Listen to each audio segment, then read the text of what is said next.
Hello বন্ধুরা, আমাদের channel সবাইকে স্বাগত জানাই। তো এই ভিডিওতে আমি রিভিউ করব আগাথা অল অ্যালোং। তো এই সিরিজটি দেখতে অনেক দেরি হয়ে গেল, আর দেখতে দেরি হয়ে গেল এর কারণ রিভিউ শুনলেই বুঝতে পারবেন। তো চলুন সময় নষ্ট না করে ভিডিওটি শুরু করা যাক।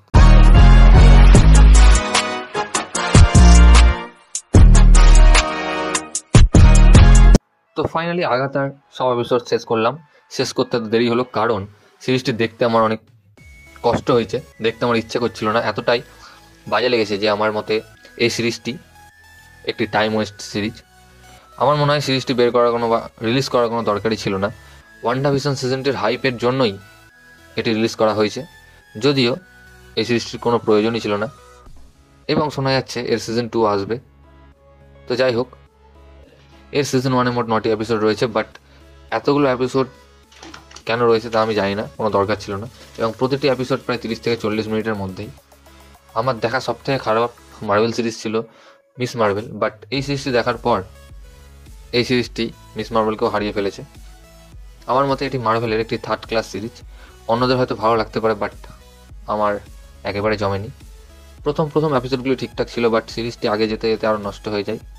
এবং এই সিরিজের যে ক্যারেক্টারগুলি রয়েছে তাদের সম্বন্ধে যদি আপনাদের একটু বলি, তো তাদের অ্যাক্টিং মোটামুটি ঠিকঠাকই ছিল। আগাথা থেকে শুরু করে লেডি ডেথ থেকে শুরু করে বাকি যে উইচগুলি ছিল তাদের অ্যাক্টিং ঠিকঠাক লেগেছে আমার।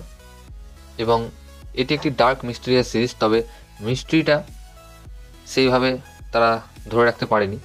এবং এখানে আমরা ওয়ান্ডাভিশনের ছেলেকে দেখতে পাই, যেটা এই সিরিজে মিস্ট্রি ছিল, বাট আমি এর আগেই বুঝতে পেরে গেছিলাম এবং ধরে নিয়েছিলাম। এবং এই কথাটি হয়তো আপনাদের কাছে স্পয়েল হয়ে যেতে পারে, তো সেই কারণে সরি।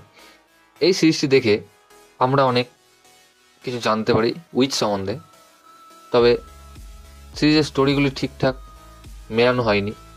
এবং সিরিজটির ডাইরেক্টর জ্যাক ক্রাফার, তিনি সিরিজটি ভালো ডাইরেক্ট করতে পারেননি। সিরিজটি ওয়ান্ডাভিশনের সাথে কানেক্ট রয়েছে, এই কারণে ওয়ান্ডাভিশন সিরিজটি আপনাদের দেখতে হবে, না তো আগাথা সিরিজটি আপনারা বুঝতে পারবেন না। এবং এই সিরিজে যদি একটু কিছু ভালো হয়ে থাকে তাহলে সেটি হলো এই সিরিজটার 7 নম্বর এপিসোড। এটা বেশ ভালো ছিল, বাট বাকিগুলো ওয়েস্টেড। 8 এবং 9 অর্থাৎ লাস্ট 2 এপিসোড একসাথে রিলিজ করা হয়েছিল। আমার মতে এই দুটি এপিসোড ঠিকঠাক। এবং এই সিরিজে আমরা বিলি সম্বন্ধে জানতে পারি, অর্থাৎ ওয়ান্ডার ছেলে বিলি ম্যাক্সিমফ। এখানে তার পুরো পাওয়ার সম্বন্ধে আমরা জানতে পারিনি, এবং আগাথারও ব্যাক স্টোরি এখানে দেখানো হয়েছে এই সিরিজটিতে। এবং এই সিরিজটি কিছু কিছু জায়গায় আমাদের হ্যারি পটারের ভাইব দেয়। তো ওভারঅল যদি আমি বলি, মার্ভেল ফ্যান হয়ে সিরিজটি আপনারা একবার দেখতে পারেন। তাছাড়া সিরিজটি একেবারে লো লেভেলের সিরিজ, দেখলেও হবে, না দেখলেও হবে। তো এই ভিডিওটা এতটুকুই গাইজ। ভিডিও ভালো লাগলে অবশ্যই ভিডিও লাইক, কমেন্ট, শেয়ার এবং চ্যানেলটিকে সাবস্ক্রাইব করুন। এবং আমাকে ইনস্টাগ্রামে ফলো করতে পারেন, লিঙ্ক আমি ডিসক্রিপশন দিয়ে দেবো। এবং আমার আরও অনেক ভিডিও দেখতে পরের ভিডিওগুলিতে ক্লিক করুন। ধন্যবাদ।